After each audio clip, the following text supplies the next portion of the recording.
Kiran Rijiju to reply the discussion.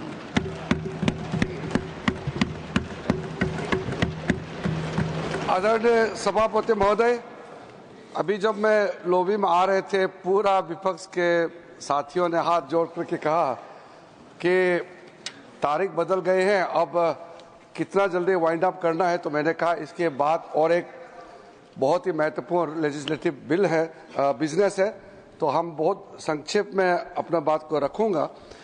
मुझे दबाव तो दिन में तो डाला गया था कि मंत्री जी जब रिप्लाई करेंगे ये पॉइंट को रिप्लाई करना है करके हर एक मेंबर ने सवाल पूछा, क्लैरिफिकेशन भी मुझसे पूछना चाहा और साथ साथ आरोप भी लगाया। मेरा समस्या ये है कि कल को ये नहीं कहना चाहिए कि मैंने आपका सवाल का जवाब नहीं दिया है, और ऐसा भी बाहर नहीं फैलाना चाहिए कि सबका बात मैंने नहीं सुना या सरकार सुनता नहीं है, ये भी नहीं कहना चाहिए। क्योंकि जब ये बिल इनिशियली ड्राफ्ट हुई थी, वक्फ अमेंडमेंट बिल, ओरिजिनल आप ड्राफ्ट को देखेंगे और आज जब फाइनल ड्राफ्ट ये अमेंडमेंट बिल हम पास कर रहे हैं, उसमें कितने चेंजेस लाए हैं। अगर हम नहीं सुनते, अगर हम जो ड्राफ्ट किया वही पारित करता, किसी का सुझाव को हम मंजूर नहीं करता, तो बिल का पूरा स्वरूप ही अलग होता। हम तो सुनने वाले लोग हैं, चर्चा करके सबका सुझाव को समावित करके हम आगे बढ़ना चाहते हैं। इसलिए शुरू का ड्राफ्ट बिल और आज जब फाइनल राज्यसभा में पास कर रहे हैं, उसमें कितना अंतर है। साथ साथ जेपीसी में जो लोग मेंबर हैं, वो खुद जेपीसी में बैठ करके आरोप लगाते हैं कि जेपीसी में उनका बात नहीं सुना गया। ठीक है, आप जितना चाहते हैं उतना एक्सेप्ट नहीं हुआ होगा, लेकिन मेजोरिटी, जेपीसी में भी मेजोरिटी ने अगर पारित किया है तो सर हम क्या कर सकते हैं। लोकतंत्र मेजोरिटी से चलते हैं। ये तो हो नहीं सकता है कि जिसको कम सीट मिला है उसका हिसाब से सरकार चलेगा, ये तो हो नहीं सकता है। ये लोकतंत्र का ही नियम है, जिसका मेजोरिटी है वही सरकार होते हैं, और जेपीसी या कोई भी कमेटी है जो मेजोरिटी होता है वही प्रिवेल करते हैं। लेकिन फिर भी कई सुझाव है जेपीसी का मेंबर्स को मैं फिर से याद दिलाना चाहता हूं। आप लोग का कहने पर ही जो existing work property by user में हमने प्रोस्पेक्टिव किया है, और जो रजिस्टर्ड जो प्रॉपर्टी है जिसका वेल डॉक्यूमेंटेड है उसमें छेड़छाड़ नहीं करेंगे। ये आपका सुझाव पर हुआ है। और आपने कलेक्टर का जब रोल होता है, किसी भी डिस्ट्रिक्ट में विवाद होता है तो कलेक्टर देखता है, फिर भी आपने कहा कि कलेक्टर को खुद मत रखिए। जब सरकारी जमीन का कोई विवाद होता है वक्फ बोर्ड के साथ, तो कलेक्टर खुद अपने केस का फैसला नहीं होना चाहिए, वो भी आपके कहने पर कलेक्टर से ऊपर का अधिकारी को बनाया। ये भी आपके जेपीसी का मेंबर्स का रिक्वेस्ट है। जब आप डिटेल पोर्टल में फाइल करता है तभी आपने मांगा था कि इसका एक्सटेंशन टाइम दिया जाना चाहिए। हमने आपने जैसे सुझाव दिया हमने माना है, और अनरजिस्टर्ड वक्फ को एनफोर्स करने के लिए जो 6 मंथ्स टाइम दिया उसको एक्सटेंड करना चाहिए, आपने मांग किया, वो हमने माना है। उसके बाद में सेंट्रल गवर्नमेंट को जो कंट्रीब्यूशन देने के लिए जो रेट फाइनलाइज करना है मुतावाली का, वो फिक्स करने के लिए आपने कहा, वो हमने किया है। 3 मेंबर होना चाहिए ट्राइब्यूनल में, वो भी जेपीसी का रिक्वेस्ट है, हमने माना है। उसका कई और है, मैं समय को बचाने के लिए इतना ज्यादा पढ़ के नहीं बताना चाहता हूँ।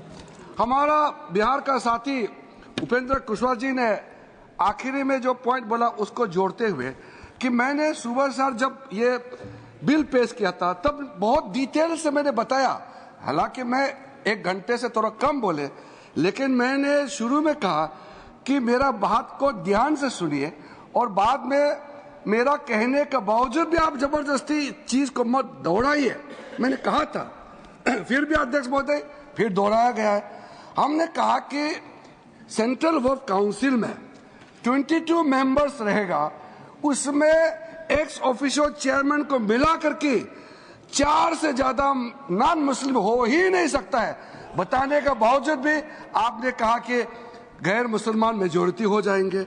मैंने पढ़ के बताया डिटेल, और स्टेट वक्फ बोर्ड का भी बताया कि 11 मेंबर का बोर्ड में 3 से ज्यादा नॉन मुस्लिम हो ही नहीं सकता है, पाबंदी है। फिर भी आप बोलते हैं जबरदस्ती नॉन मुस्लिम को मेजोरिटी करके कब्जा करने जा रहा है। तो इतना स्पष्टता के साथ पूरा आपके सामने में बात रखने के बावजूद भी दिन भर आप एक ही चीज को बोलते रहे। एक एक नाम लेकर के मुझे बोलने का बहुत मन हो रहा है, लेकिन समय के चलते मैं क्या करूं सर, नहीं तो एक एक हमारे माननीय सदस्यों का मैं सटीक जवाब देने के लिए उत्सुकता से मैं बैठा हुआ था। लेकिन 12 बजे के बाद धीरे धीरे मुझे भी लगा कि शायद इतना सुनने का क्षमता नहीं होगा, मैं और टॉर्चर नहीं कर सकता हूं, इसलिए मैं ज्यादा तो नहीं बोलूंगा। लेकिन सर सिर्फ मैं आज बड़ा जो 2-3 पॉइंट है सिर्फ वही मैं बोलना चाहता हूं कि हमारा बड़े बड़े वकील भी आए, अच्छा लगा आज सुनने के लिए बैठे हैं। एक एक तर्क को मैं अगर जवाब देता तो मुझे भी अच्छा लग रहा था। मल्लिकार्जुन खड़गे जी का भी बड़ा पॉइंट था, जवाब देने का मन था, लेकिन इतना किस को मैं जवाब दूं। लेकिन मैं सबसे पहले ये कहना चाहता हूं, एक बड़ा पॉइंट मैं सोचा कि सबने पूछा कि मुसलमान है तय कैसे होगा, मतलब how to decide, who is a Muslim. तो अभी हम लोग जितना बैठे हैं नास्तिक हो सकते हैं कोई, लेकिन अदरवाइज तो सबने किसी ना किसी धर्म को तो लिखा है। कोई बौद्ध लिखता है, कोई क्रिश्चियन लिखता है, कोई हिंदू लिखता है, कोई मुसलमान लिखता है, कोई पारसी लिखता है, सब लिखता है। तय कैसे होता है बताइए? अभी आप तय कैसे करते हैं? आप कौन सा धर्म का है? वैसे ही होगा इस्लाम का भी। इसमें अलग से इतना टेंशन होकर सोचने का विषय ही नहीं है। जैसे अभी तय होता है आप किस धर्म का है, वैसे ही तय होगा एक प्रैक्टिसिंग मुस्लिम अपना वर्क क्रिएट करने के लिए। उसके बाद सर फिर तो मेरा जवाब लंबा होगा। आप अगर ऐसा ही रवैया होगा तो अभी मुझे आकर के जो समझाया रूल्स में आएगा। हाँ बिल्कुल, फिर रूल्स में आएंगे, मैं तो जवाब देना पड़ेगा। फिर आप मत बोलिएगा कि कम कीजिए बोलना। देखिए सर, आज आप लोग ने बार बार एक बात को दोहराया कि मुसलमानों के बारे में आप क्यों चिंता करते हैं, और बोलते हैं कि बीजेपी और हमारे एनडीए वालों को बीजेपी का बारे में ये मुसलमानों के बारे में बात करने का अधिकार नहीं है। तो आप चाहते हैं कि देश के लोगों ने मोदी जी के नेतृत्व में सरकार बनाया, आप चाहते हैं कि ये सरकार मुसलमानों के लिए काम नहीं करना चाहिए। आपका सोच कैसे, आप खुद सोचिए। बोलते हैं कि हमको मुसलमान के बारे में बात करने का अधिकार नहीं है। मुसलमानों के बारे में बोलने का और सोचने का अधिकार सिर्फ उनके पास है। आप कॉन्स्टिट्यूशन का बात करते हैं। भारत का जो सरकार है, किसी को धर्म के आधार पर तो आप अपना काम नहीं कर सकते। सबको नागरिक, भारतीय नागरिक होने के नाते सबको एक दृष्टिकोण से हमको दिखना होता है, सबको बराबर दिखना होता है। जब मोदी जी ने कह दिया कि सबका साथ सबका विकास, वही तो संविधान का स्पिरिट है। फिर आप बार बार बोलते हैं कि हमको मुसलमानों के बारे में चिंता क्यों करना है। तो आप बताइए, मुझे एक चीज का जवाब दे दीजिए, अभी नहीं, आप सोच के बाद में जवाब दीजिए। आप कहते हैं कि मुसलमानों में बहुत गरीबी है और गरीबों के लिए सोचना चाहिए। इस देश में आजादी से लेकर के लगभग 60 वर्ष तक आपने सरकार चलाया, विशेष करके कांग्रेस पार्टी। तो अगर मुसलमान गरीब है, मुसलमानों में गरीबी ज्यादा है, तो किसने बनाया? आपने बनाया। उसको ठीक करने के लिए नरेंद्र मोदी जी का नेतृत्व में हमको काम करना पड़ रहा है। अगर गरीब मुसलमान का उत्थान हो जाते उस समय, तो हमको इतना मशक्कत करने का जरूरत ही नहीं होता। आपने अधूरा छोड़ा है, काम नहीं कर पाया, हम कर रहे हैं। हम तो सिर्फ समर्थन मांग रहे हैं आपको। इसलिए अध्यक्ष सभापति महोदय जी, ऐसा पॉइंट मैं सोच रहा था कि इतना वरिष्ठ लोग क्यों ऐसा सवाल करते हैं? अपना ही फेलियर को खुद ही पर्दाफाश कर रहे थे दिन भर। आपको जो बात हमको कहना चाहिए वो आप खुद ही अपना पर्दाफाश, अपने आप को एक्सपोज कर रहे थे। और मैं मन ही मन सोच रहे थे कि मैं यहाँ हाउस में इतना तो नहीं बोलूंगा, लेकिन बाहर जरूर बोलूंगा कि आपका ये जवाब है। दूसरी बात, जो ट्रस्ट और किसी ने कहा कि वक्फ ये जो है एक रिलीजियस है, एक रिलीजियस नहीं है।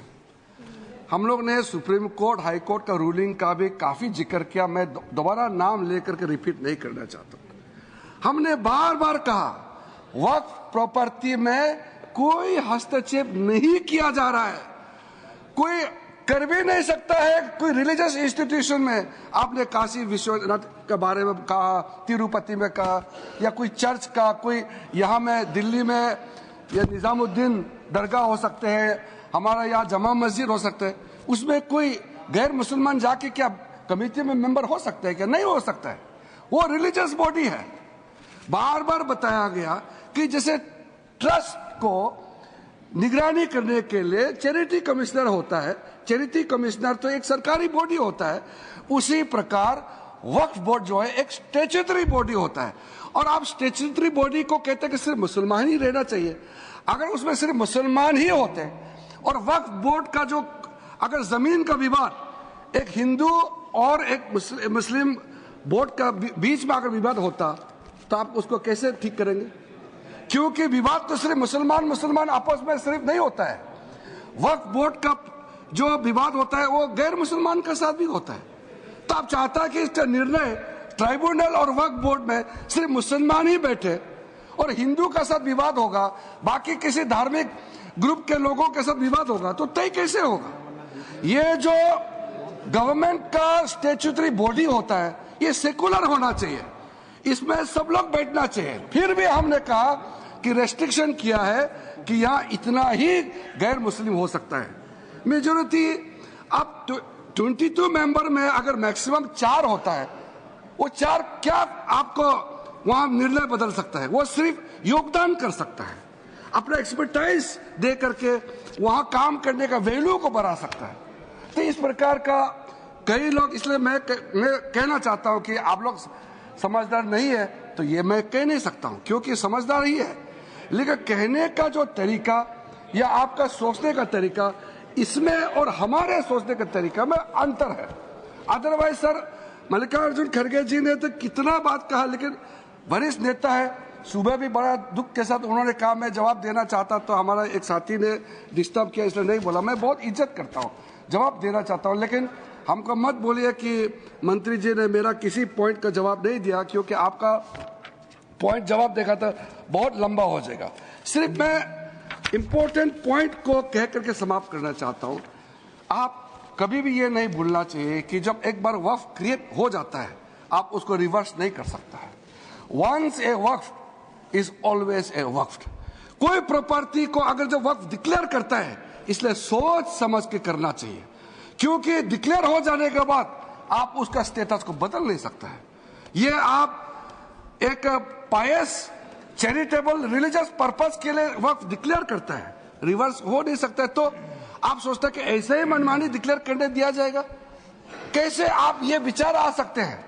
ऐसा प्रावधान जिसका इरिवर्सिबल स्टेटस हो जाता है, तो ऐसा पोजीशन में आने से पहले अप्लाई करना पड़ता है हर तरीके, ताकि कोई चूक ना हो जाए। कितना गरीब लोग हैं मेरे पास में, अगर मैं आपको पूरा पढ़ के बताऊंगा, हजारों लोग डेलीगेशन मेरे पास में आए, गरीब मुसलमान, पसमंदा के लोग, आगा कानिस के लोग, सुन्नी सिया सब लोग आए। सबने कहा कि ये जो आप वक्फ अमेंडमेंट बिल लेके आ रहे हैं उसको जल्दी से जल्दी पारित होना चाहिए, क्योंकि चंद लोग, मैं आपको आरोप नहीं लगा रहा हूं, लेकिन चंद लोग पूरा दुनिया का सबसे बड़ा प्रॉपर्टी वक्फ प्रॉपर्टी को हिंदुस्तान में कब्जा करके रखा हुआ है। ये इल्जाम मेरे सामने में बताते हैं, तो क्या मैं मुख्य दर्शक बनकर रहना चाहिए? आदरणीय प्रधानमंत्री ने जब ये फैसला किया, बहुत ही सोच समझ के फैसला किया है। आप देखिए कल से इसका कितना स्वागत होता है, आप देखिए। इसलिए आप इतना हमको डराया बोलता है, मुसलमानों को डराया। हम मुसलमानों को नहीं डरा रहे हैं, आप डरा रहे हैं। आप डरा करके मुसलमानों को आप हमारे मुख्य धारा से बाहर करने का कोशिश आप कर रहे हैं। इसलिए मैं कहना चाहता हूं, जो सीएए का चर्चा हुआ था, तो जो सदस्य, चाहे सदन का सदस्य हो या बाहर के हो, जिन्होंने कहा था कि सीएए पास होने के बाद मुसलमानों का अधिकार छिन जाएगा, नागरिकता छिन जाएगा, अभी 2 साल होने को है, किसी एक मुसलमान का नागरिकता छीना है? तो आपने मिसलीड किया है, लेकिन किसी ने माफी नहीं मांगा। हम बड़ा दिल के साथ आपसे माफी भी नहीं मांग रहे हैं आज, लेकिन और आगे गुमराह करने का कोशिश मत कीजिए।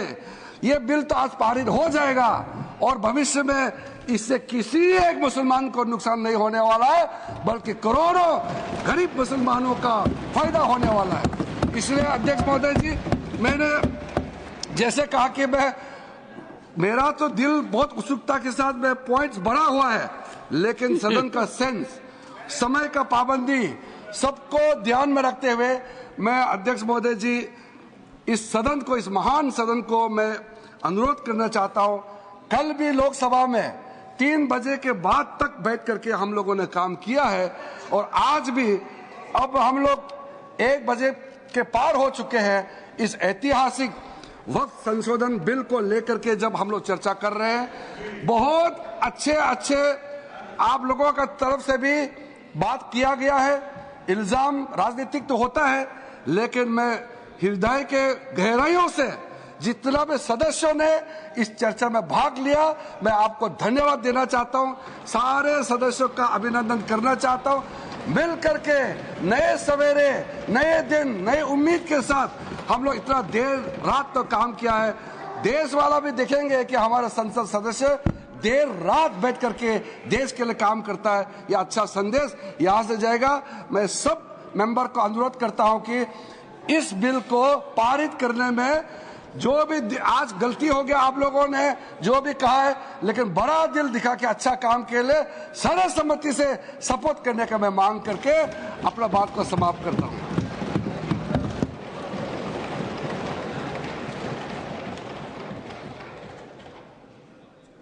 I shall first put the motion regarding